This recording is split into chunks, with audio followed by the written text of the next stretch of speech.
Welcome back to Global Maritime News, the podcast, bringing you the most impactful news reports and analysis across the global shipping and supply chain industry over the past week. I'm Levine, your host, and as of Sunday, the 20th of February, 5 p.m. Singapore time, these are the major stories.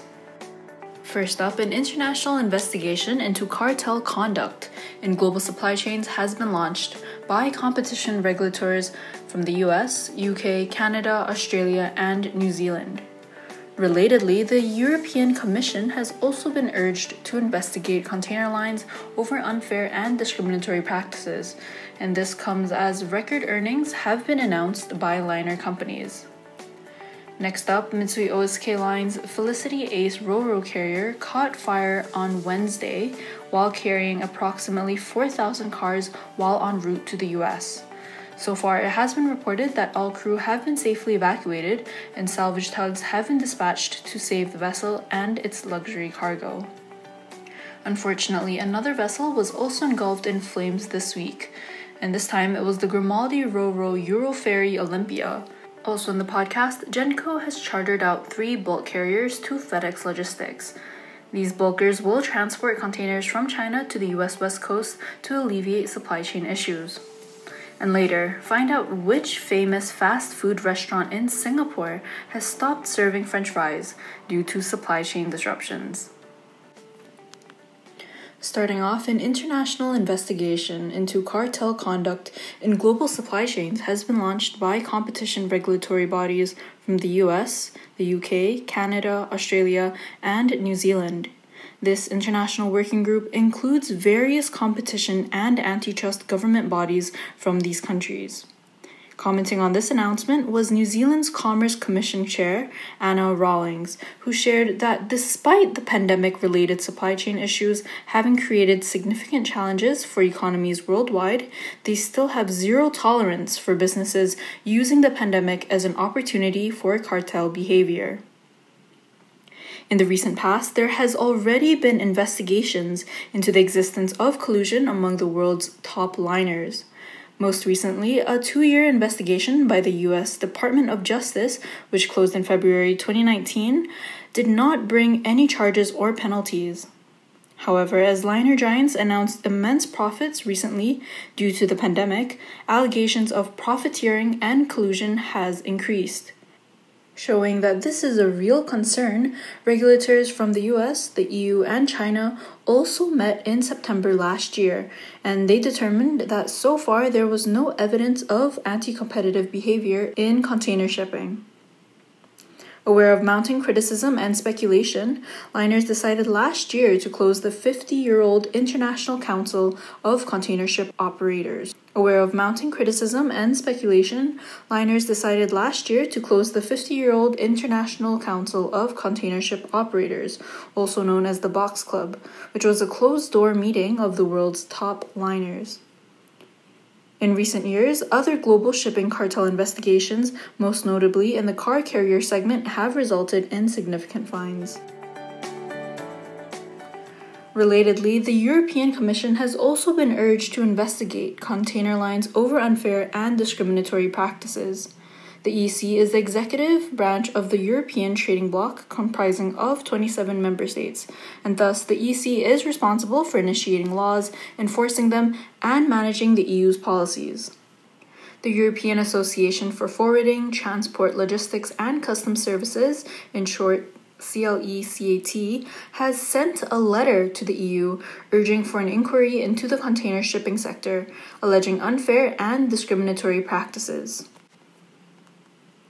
The body suggests that the profiteering by liners due to their supply management strategy has allowed them to gain market power and a huge financial war chest that they are now using to vertically integrate by acquiring related services like logistics, while increasing freight rates and driving out independent freight forwarders in the downstream section of the supply chain. Ultimately, the body argues that this kind of discriminatory conduct towards freight forwarders will ultimately disadvantage shippers and end consumers because of the restricted choice in services and higher rates. To date, the EU has not actively pursued liner investigations, while other jurisdictions like the US, as mentioned earlier, has continued to pursue the matter.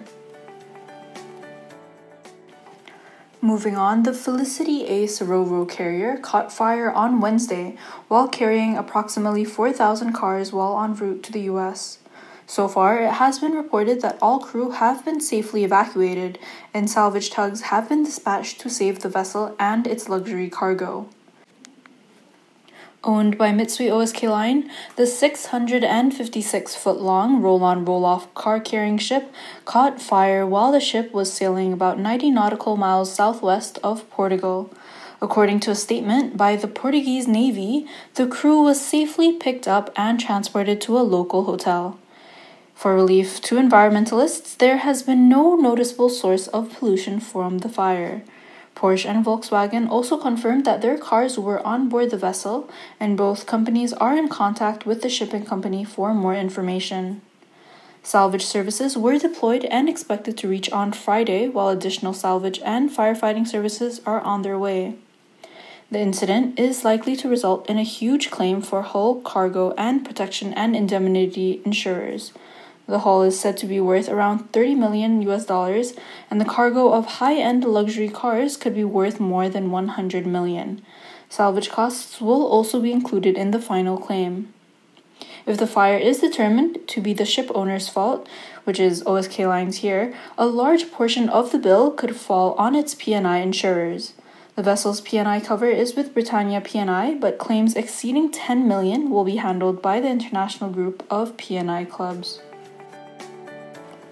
Moving on to our next story, unfortunately, another vessel was also engulfed in flames on Friday morning. The Grimaldi Ro-Ro Euroferry Olympia was en route to Italy from Greece. Though they successfully evacuated 290 people, unfortunately 2 were still trapped on board and 11 were missing. The cause of the fire is still being investigated, but Grimaldi shared that the ship carried mostly commercial vehicles as well as some passenger vehicles. Thankfully, no fuel oil spills have been detected at sea, and the stability of the ship does not appear to be compromised. Several ships have been deployed to help put out the fire. Tugboats have been hired, and a floating firefighter, as well as a tug with increased firefighting capacity, are expected to join the operation. And moving on to our final 2 stories of the day that are related to supply chain disruptions.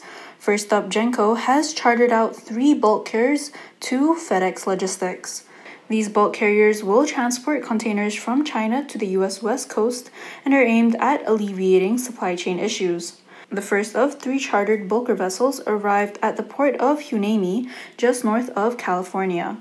The Genco Pyrenees delivered 184 containers filled with consumer goods including electronics, car parts, and clothing. FedEx shared that this is the first of several vessels that it had chartered to transport essential consumer goods from manufacturing hubs in China to the U.S. West Coast.